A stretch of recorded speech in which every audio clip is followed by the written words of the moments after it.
Very good morning, class. Today I'm going to start second chapter Federalism of Democratic Politics, class 10th, और इसका ये second part है. बच्चे, मैंने पिछले पार्ट में आपके साथ डिस्कस किया था what is federalism and language state, linguistic states क्या होती हैं और फेडरलिज्म क्यों ज़रूरी है, और इसके आगे मैं अब आपके साथ कंटिन्यू करूँगी. ठीक है. Centre state relationships. बेसिकली ये सारे पॉइंट्स जो हैं ये उस टॉपिक से रिलेटेड हैं जिसमें आपसे पूछा गया कि हाउ फेडरलिज्म प्रैक्टिस. तो एक तो लिंग्विस्टिक स्टेट फार्मूला है, लैंग्वेज पॉलिसी है, सेंटर स्टेट रिलेशनशिप्स हैं. ठीक है. इन सब के बेसिस पे कहीं ना कहीं फेडरलिज्म की इम्प्लीमेंटेशन बेस करती है. जब भी हम सेंटर स्टेट रिलेशंस की बात करते हैं तो 1919 में बहुत से ऐसी रीजनल पार्टीज थी बहुत से स्टेट्स में जो क्रिएट की गई. बेसिकली रीजनल पार्टीज़ को क्रिएट करने का बेसिक रीज़न यही था कि वहाँ की जो लोकल पब्लिक है, वहाँ की कल्चर डाइवर्सिटी, वहाँ की लैंग्वेज, उस सब को प्रोटेक्ट किया जाए. फॉर एग्ज़ाम्पल, जैसे अगर हम नागालैंड की बात करते हैं, झारखंड की बात करते हैं, तो ऑब्वियसली वो सारे एरियाज़ थोड़े से बैकवर्ड एरियाज़ भी हैं, प्लस वहाँ पे ज़्यादा आपको ट्राइबल रीजन्स भी मिलेंगे. इसी वजह से वहाँ पे रीजनल पार्टीज़ जो थी वो नेसेसिटी बन गई. सेंट्रल स्टेट रिलेशनशिप्स में हम ये बात करते हैं, सेंट्रल गवर्नमेंट कोई भी पॉलिसी बना रही है उसको प्रॉपर इम्प्लीमेंटेशन करवाना स्टेट गवर्नमेंट का काम होता है. तो अगर सेंट्रल और स्टेट गवर्नमेंट के रिलेशंस अच्छे होंगे, कोऑर्डिनेशन अच्छा होगा, कोऑपरेटिव होंगे एक दूसरे के साथ, they will definitely work very good. And अगर वो अच्छा काम करते हैं और उनके अच्छे काम का आउटपुट कहीं ना कहीं उसका बेनिफिट पब्लिक को ही मिलता है. तो centre state relation is the most important part which are played in a federalism. Beginning of the era of a coalition government at the center. Basically coalition government क्या होता है मैंने आपको 8th क्लास में भी बताया था, 8th क्लास के टॉपिक में भी, जब आपने गवर्नमेंट में लेजिस्लेचर, एग्जीक्यूटिव और जुडिशरी पढ़ा है, डिफरेंट लेवल्स पढ़े हैं हमारी गवर्नमेंट के. और मैंने पिछली बार भी आपको फर्स्ट जो आपका रहा है सेशन पावर शेयरिंग का, उसमें भी डिस्कस किया था. कोलिशन गवर्नमेंट वो गवर्नमेंट होती है सेंटर में जब दो पार्टी सेम मेजॉरिटी लेवल से जीत जाती हैं तो कोलिशन गवर्नमेंट बनाई जाती है. यानी कि दोनों गवर्नमेंट मिक्स होके एक पर्टिकुलर गवर्नमेंट फॉर्म करते हैं और दोनों गवर्नमेंट के लीडर्स इक्वली रिप्रेजेंट करते हैं. Federal power sharing is more effective today. पिछले पावर शेयरिंग के चैप्टर में आपने बहुत अच्छे से पढ़ा कि पावर शेयरिंग क्यों ज़रूरी है और वो क्यों इफेक्टिवली वर्कआउट करती है. फेडरल पावर शेयरिंग क्या होता है? फेडरल पावर शेयरिंग मीन्स अगर हम पावर्स को बांट रहे हैं तो दूसरे जिसको भी बांटी है वो पावर, जिस लेवल पे ही भी वो पावर हमने ट्रांसफ़र की है, अथॉरिटी को ट्रांसफ़र किया है, रिस्पॉन्सिबिलिटी को ट्रांसफ़र किया है, अकाउंटेबिलिटी को ट्रांसफ़र किया, साथ में फ्रीडम भी ट्रांसफ़र की जाए. ऐसा नहीं हो कि हमने उसको पावर तो दे दी बट हम उसके ऊपर प्रेशराइज कर रहे हैं कोई भी डिसीजन लेने के लिए. ठीक है. फॉर एग्ज़ाम्पल, अगर चीफ मिनिस्टर अपनी स्टेट के लिए कोई डिसीजन ले रहा है तो वो उसका अपना फेडरल डिसीजन होगा. उसमें प्राइम मिनिस्टर या अदर काउंसिल ऑफ मिनिस्टर्स उसको प्रेशराइज नहीं कर सकते कोई भी डिसीजन लेने के लिए. यानी कि जिसको जो अथॉरिटी मिली है वो उस अथॉरिटी में फ्रीली होकर काम कर सकता है और फ्रीली अपने डिसीजंस को ले सकता है. कोई उसके ऊपर प्रेशराइज नहीं करेगा. Next is your decentralisation in India. जब भी हम डिसेंट्रलाइजेशन की बात करते हैं बेटा, डिसेंट्रलाइजेशन मीन्स हर लेवल पे चीज़ों को इस तरीके से डिवाइड करना और इफेक्टिवली काम करना कि उसका इफेक्ट जो है, आउटपुट जो है, वो हमेशा पॉजिटिव हो. Decentralise power to the level of villages and towns का मतलब है जैसे मैंने आपको इसके फर्स्ट पार्ट में बताया था कि किस तरह से रूरल एडमिनिस्ट्रेशन और अर्बन एडमिनिस्ट्रेशन में लेवल ऑफ गवर्नमेंट्स को बाइफ्रिकेट किया गया है. तो डिसेंट्रलाइजेशन पावर होना बहुत ज़रूरी है पावर शेयरिंग में, क्योंकि हर लेवल तक लोगों तक पहुंचना हमारी एक रिस्पॉन्सिबिलिटी है. अगर एक भी जगह हम छूट जाएंगे तो उसका अफेक्ट कहीं ना कहीं हमारे डेली रूटीन पे भी पड़ेगा और हमारे लेवल्स पे भी पड़ेगा. ठीक है. So please you can read this. ठीक है. I will continue with that. ठीक है. Take a look.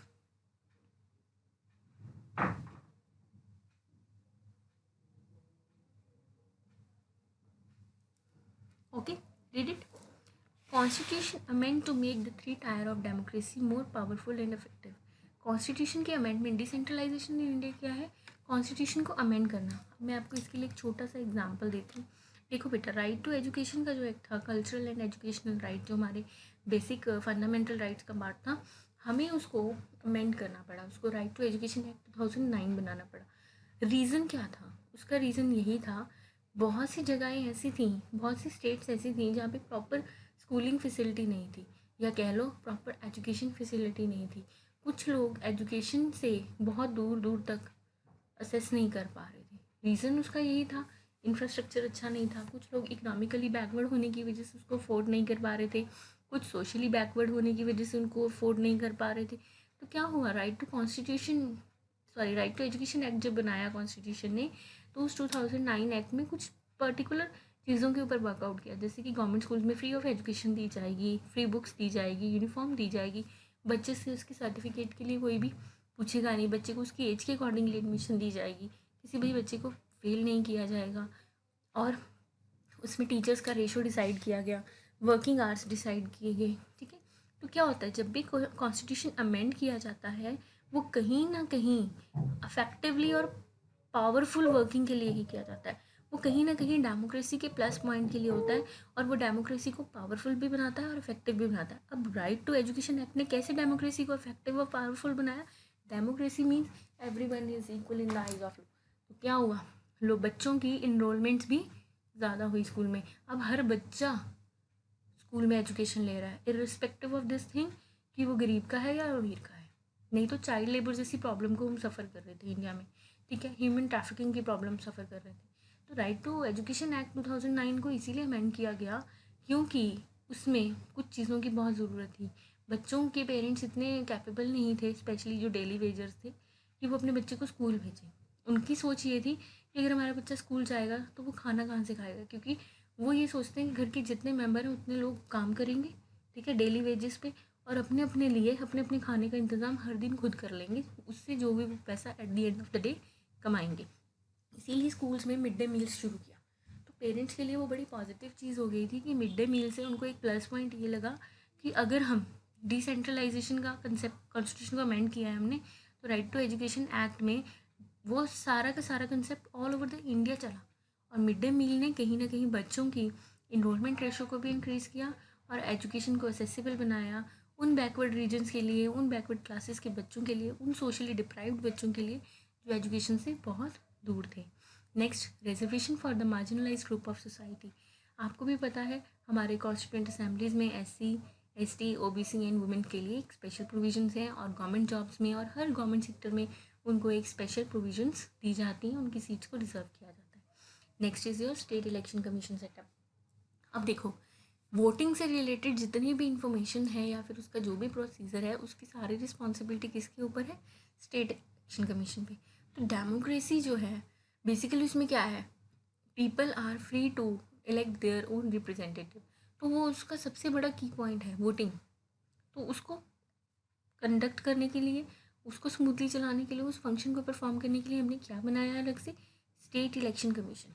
ठीक है, अगर हम पॉलिटिकल पार्टीज़ के हाथ में ये चीज़ें दे देंगे तो ऑब्वियसली वो अपनी बायसनेस उसमें दिखाएंगे, पार्शलिटी हो जाएगी, वो अपनी पार्टी को ज़्यादा प्रिविलेज देंगे, उनके लोग ज़्यादा हो सकते हैं। इसीलिए ये काम विदाउट एनी बायसनेस चले और बिल्कुल ही ट्रांसपेरेंट हो, इसीलिए हमने उसके लिए एक अलग से स्टेट इलेक्शन कमीशन सेटअप कर दिया, जो कि डिसेंट्रलाइजेशन को फॉलो करता है और कहीं ना कहीं डिसेंट्रलाइज्ड पावर का एक सबसे बड़ा एग्जाम्पल है।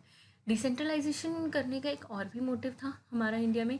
देखो बेटा, जो टाउन्स हैं, विलेजेस हैं, सिटीज़ हैं छोटे छोटे, वहाँ पर CM या कह लो हायर अथॉरिटी जो है आपकी स्टेट गवर्नमेंट और सेंट्रल गवर्नमेंट की अप्रोच से बहुत बाहर है।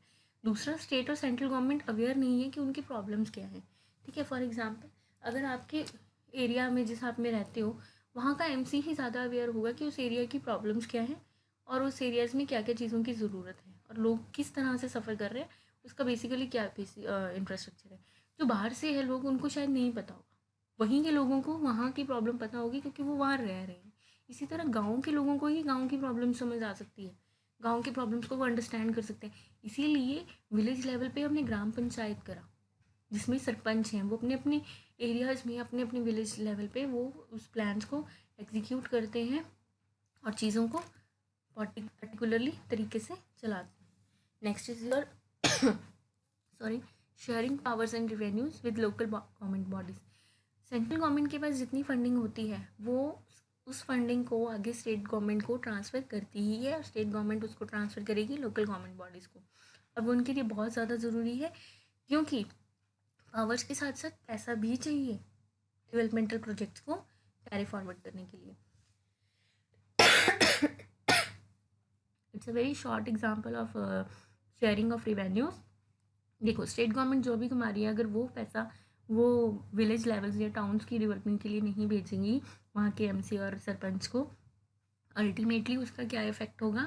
इसका इफेक्ट ये होगा कि कहीं ना कहीं डेवलपमेंटल प्रोजेक्ट्स इन एरियाज़ में रुक जाएंगे। तो लोकल गवर्नमेंट बॉडीज़ डिपेंड करती है not only for power sharing but for the revenue purpose on state government. और स्टेट गवर्नमेंट किस पे डिपेंड करती है? सेंट्रल गवर्नमेंट पे। सेंट्रल गवर्नमेंट से पैसा आना चाहिए। जैसे कि कोविड-19 के लिए प्राइम मिनिस्टर ने अपने प्राइम मिनिस्टर रिलीफ फंड से अपने एक बजट से एक पैसा रिलीज़ किया है कोविड-19 के लिए की वजह से जो इकोनॉमिक क्राइसिस हुए। आपने न्यूज़पेपर्स में सुना ही होगा। अब क्या है, वो जो उन्होंने अनाउंस किया है वो उसका कहीं ना कहीं बेनिफिट स्टेट लेवल से लेके लोकल गवर्नमेंट तक पहुंचेगा ही। Next is your advantages. क्या है डिसेंट्रलाइजेशन?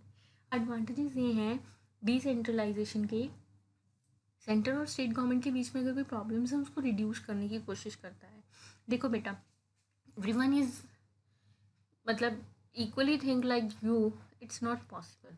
हर किसी का अपना पॉइंट ऑफ व्यू होता है। तो अगर हम बात करें सेंटर और स्टेट रिलेशनशिप्स में, इसीलिए पावर्स डिवाइड कर दी गई।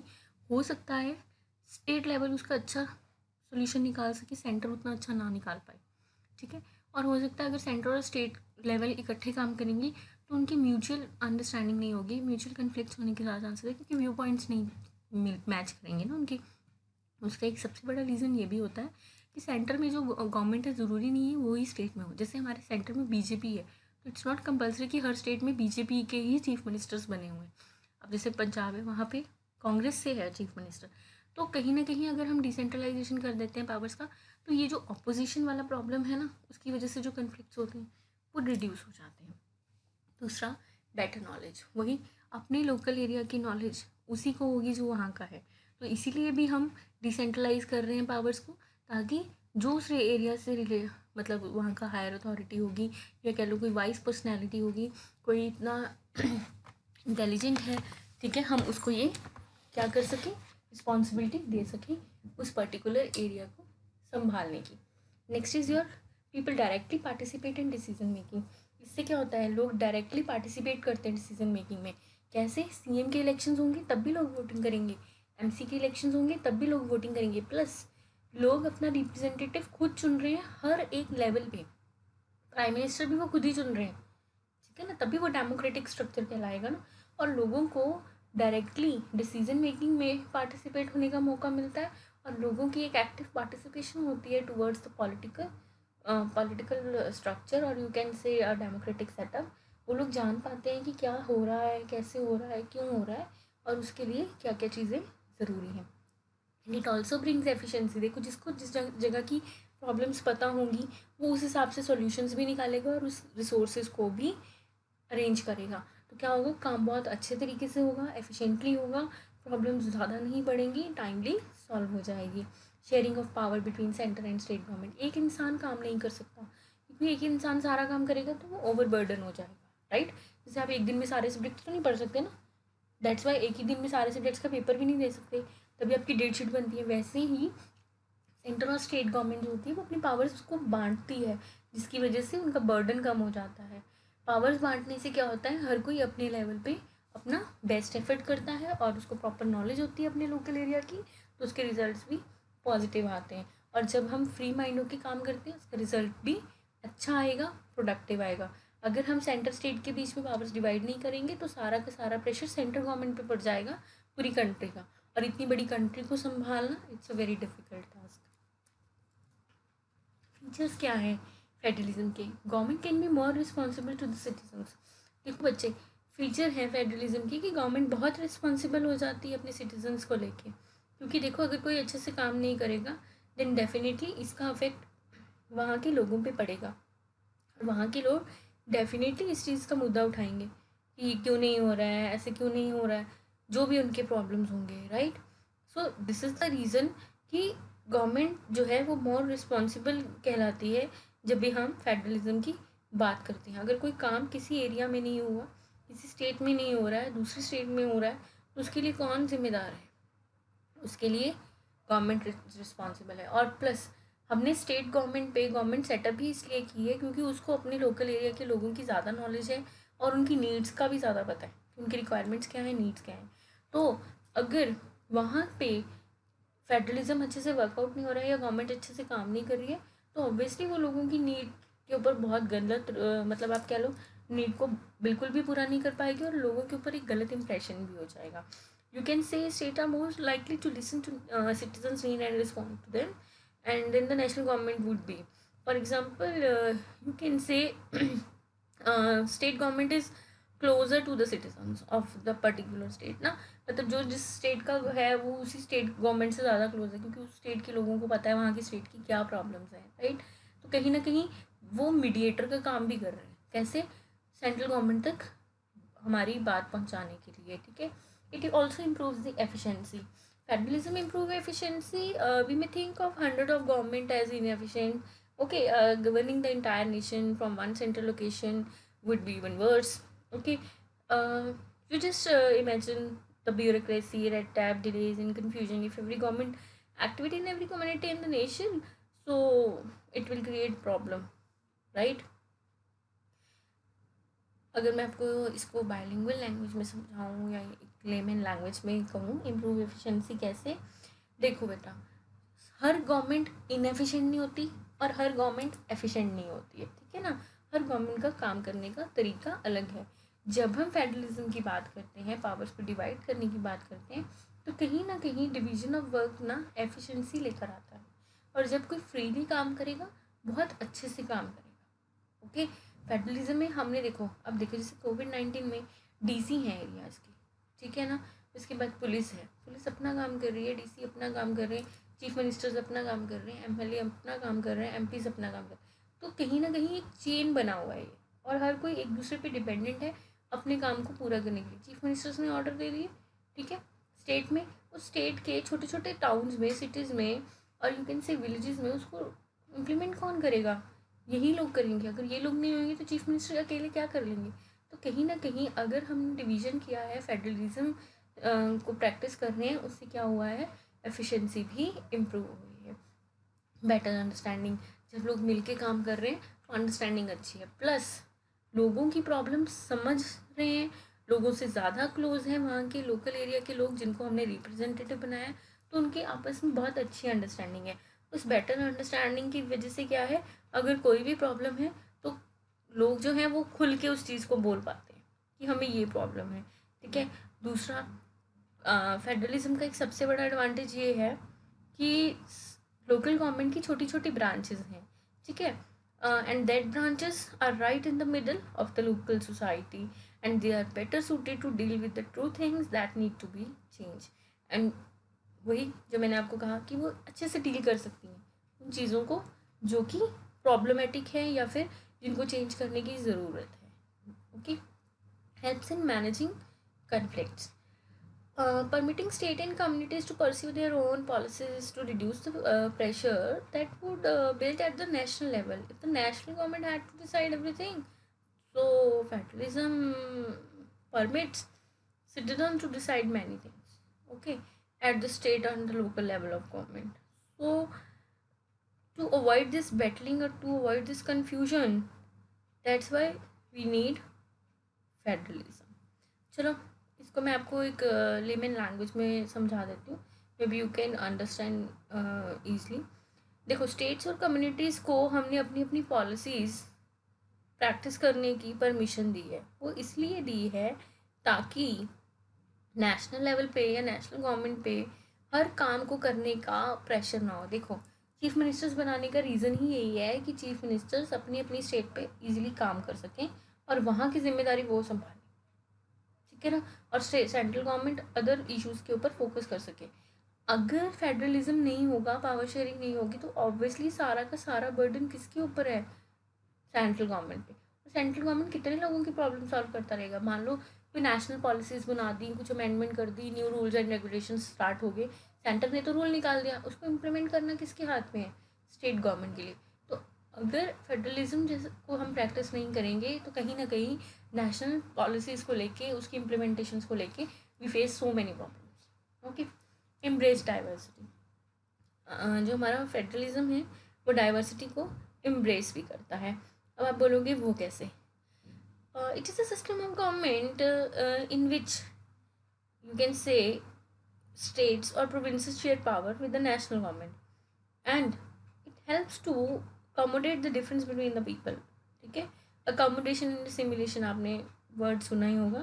ठीक है, जैसे कि बच्चे फेडरलिज्म में डिफरेंट डिफरेंट स्टेट के मिनिस्टर्स हैं, ठीक है, जो कि वर्क कर रहे हैं स्टेट लेवल पे as a chief ministers, MLA, MP. आपने कभी पार्लियामेंट सेशन भी देखा होगा, वहाँ पे हर कोई अपने अपने लेवल पे अपने अपने एरियाज़ की प्रॉब्लम्स को डिस्कस करते हैं। एमपीज, एमएलए, चीफ मिनिस्टर्स, हर लोग, सब लोग जाते हैं वहाँ पे। अब आप मुझे एक चीज़ बताइए, डाइवर्सिटी को इम्ब्रेस ही तो कर रहे हैं, गला ही लगाया है। इतनी सारी कंट्रीज, इतने सारे व्यूज़, इतने सारी रिस्पॉन्सिबिलिटीज़ हैं, तो कहीं ना कहीं नेशनल गवर्नमेंट ने हर किसी को एक्सेप्ट किया है। और हमने पीछे पढ़ा constitution amend according to the need. तो क्या है, जिस एरिया को जिस हिसाब से नीड होती है, जिस कम्युनिटी को जिस हिसाब से नीड होती है, उस हिसाब से हम कॉन्स्टिट्यूशन अमेंड करते हैं। For example, the latest example is 3 तलाक। 3 तलाक के ऊपर जो फैसला आया है सुप्रीम कोर्ट का, what is that? That is the biggest example of the embrace diversity. वो एक पर्टिकुलर कम्युनिटी की प्रॉब्लम थी, बट उसको नेशनल इम्पोर्टेंस में इतना इम्पोर्टेंस मिला इशू को कि उसको टोटली रिजॉल्व कर दिया गया। राइट, किसी कम्युनिटी की पर्टिकुलर प्रॉब्लम से कहीं ना कहीं अगर कॉन्स्टिट्यूशन में कोई चेंजेस होते हैं, उसका फ़ायदा इन फ्यूचर लोगों को ज़रूर मिलता है। ठीक है, separation of powers. Separation of powers में हम क्या कहते हैं? सेपरेशन ऑफ पावर्स में हम ये कहते हैं कि we are not allowing one body of government to hold all the powers, ठीक है, टू ओवर द कंट्री। ऐसा नहीं है। सेपरेशन का मतलब क्या होता है? अलग अलग कर दिया, पावर्स को बांट दिया। अब ऐसा नहीं है कि एक ही पावर एक के लिए। चलो, सेपरेशन ऑफ पावर्स का मैं एक बहुत अच्छा एग्जांपल देती हूँ। अगर कोई हेल्थ इश्यूज हैं, हेल्थ प्रॉब्लम्स हैं, ऑब्वियसली आप हेल्थ मिनिस्टर से डिस्कस करोगे। If any kind of educational problems and educational issues या basic infrastructure of education, then you have to discuss with education minister. तो हर लेवल पे हमने अलग अलग मिनिस्टर्स बना दिए अलग अलग एरियाज में, और वही उसके लिए रिस्पॉन्सिबल है। और सेपरेशन ऑफ पावर्स का हमारे पास एक सबसे बड़ा एडवांटेज ये हुआ इसका कि हमें पता चल गया कि इस चीज़ के लिए, इस काम को करेगा कौन, इस काम के सही और गलत होने के लिए रिस्पॉन्सिबल कौन है, और हमें किसको अप्रोच करना है। सेपरेशन ऑफ पावर्स ये भी दिखाता है कि एक ही आदमी नहीं है पूरा देश चलाने वाला, या एक ही को पावर देके सबसे स्ट्रांग बना के बाकी लोगों को कमज़ोर नहीं किया। देखो बेटा, अगर एक ही को सारी पावर्स मिल जाएंगी ना, उसका नेगेटिव पॉइंट ये हो जाता है कि वो बंदा उस चीज़ का गलत यूज़ करना शुरू कर, मिसयूज़ करना शुरू कर देता है। तो सेपरेशन ऑफ पावर्स होना बहुत ज़रूरी है, ठीक है, ताकि पावर्स बंटेंगी तो सब लोगों की इन्वॉल्वमेंट होगी और सब लोग इक्वली डेमोक्रेटिक स्ट्रक्चर को आगे चलाएंगे। Next is your additional check on government powers. ये सबसे इम्पॉर्टेंट बेनिफिट है आपका फेडरलिज्म का। It act as an additional check on government power. In United State governmental power is usually highly centralise within a single level of government. In a federal state power can be dispersed among the multiple levels of government. देखो, United States में क्या होता है, generally जो power होती है ना, वो एक ही बंदे के हाथ में होती है, वो सबके हाथ में नहीं होती। और जहाँ फेडरलिज्म प्रैक्टिस हो रहा है जिन कंट्रीज़ में, लाइक इंडिया, वहाँ पे क्या है, पावर्स हर लेवल पे डिवाइड कर दी गई है। जैसे आपने देखा legislative, executive, judiciary, and the other level is central government, state government and the local government bodies. तो कहीं ना कहीं additional check on government powers हैं। लोग हर तरह से हर लेवल पे इन्वॉल्व हैं। जहाँ भी उनको लगता है कि गवर्नमेंट जो है वो ठीक से काम नहीं कर रही है, लोग उसके लिए आवाज़ भी उठाते हैं, अपनी प्रॉब्लम्स के बारे में खुल के सामने आते हैं। People feel more involve. How people feel more involve? Federalism increases political participation of the people in a democratic structure, right. और जब हमने लोकल गवर्नमेंट्स बना दी हैं तो लोग अपने आप को हर लेवल पे अपने आप को इन्वॉल्व समझते हैं। अब देखो, जो वो लोग गाँव में रह रहे हैं उनके पास फ्रीडम है कि वो अपना सरपंच खुद चूज़ कर सकते हैं। वो अपने को बड़ा इंपॉर्टेंट मानते हैं। अच्छा, हमारी इतनी इंपॉर्टेंस है, हमारे बिना ये काम नहीं हो सकता, हम अपना रिप्रेजेंटेटिव चुनेंगे। तो वो पॉलिटिकल पॉलिसीज़ में बहुत अच्छे से इन्वॉल्व है। ऐसे ही टाउन्स और सिटीज़ में हम एमसीज चुन रहे हैं, फिर उसके बाद एमपीज़ की बारी आती है, आपके एमएलएज हैं, फिर चीफ मिनिस्टर्स हैं। तो हर लेवल पे क्या है, लोग इन्वॉल्व हैं पॉलिटिकल सेटअप्स में। Innovation in law and policies according to the need, जैसे हमने पढ़ा कुछ लैंग्वेज पॉलिसीज़ बनाई, कुछ लैंग्वेजेस को हमने कॉन्स्टिट्यूशन के शेड्यूल में रीस्केड्यूल किया. What was that? Law and policies में इनोवेशन होना, जो कि हमारी कॉन्स्टिट्यूशन की डिमांड भी है. आपने कॉन्स्टिट्यूशन के चैप्टर में पढ़ा था our Indian constitution is very flexible, और करना भी चाहिए हमें फ्लेक्सिबल, क्योंकि हमारे इंडिया में इतनी डाइवर्सिटी है. अगर हमने इसको फ्लेक्सिबल नहीं बनाया तो it will create trouble for us. Okay. Protect local and regional interest. Many modern nation states are very large and have highly diverse population.